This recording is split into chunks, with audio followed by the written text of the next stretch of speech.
अश्कों को छुपाना लगता है, मुश्किल अश्कों को छुपाना लगता है। दुल्हन का तो दिल दीवाना लगता है।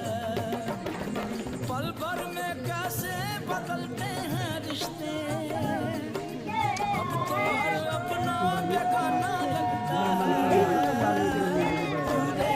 दुल्हन का तो दिल दीवाना लगता है।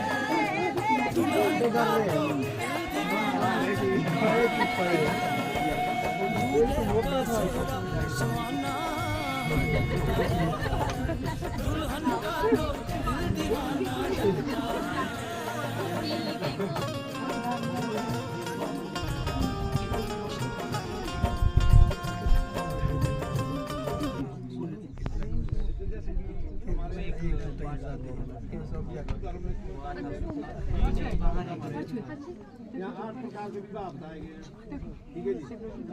इसमें से जो प्रमुख विवाह है वो है राम विवाह, शिव विवाह और गंधर्व विवाह और यक्ष विवाह। ये प्रमुख विवाह जो यहाँ पर किए जाते हैं। जैसे कि तो हमारे यहाँ ज्यादातर शिव विवाह किए जाते हैं। तो जब माता पार्वती जी, जब सती ने दक्ष राजा के यज्ञ में मतलब अपनी आहुति दे दी थी, तो उसके बाद जब माता पार्वती ने जन्म लिया, माँ पार्वती ने जन्म लिया, वो जैसे ही बचपन से वो शिव को पाने की चाह में थी।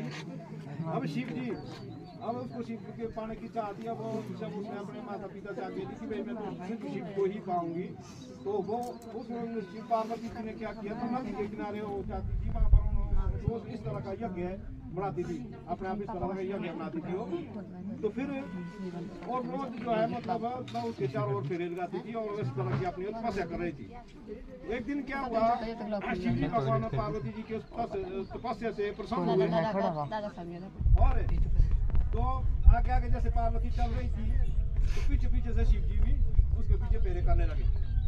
तो जब दिन को दोपहर के समय मतलब सूर्य मतलब पार्वती जी के पीछे को चले गया, तो क्या हुआ कि उसने चलते चलते शिव जी की परछाई आगे को देख ली।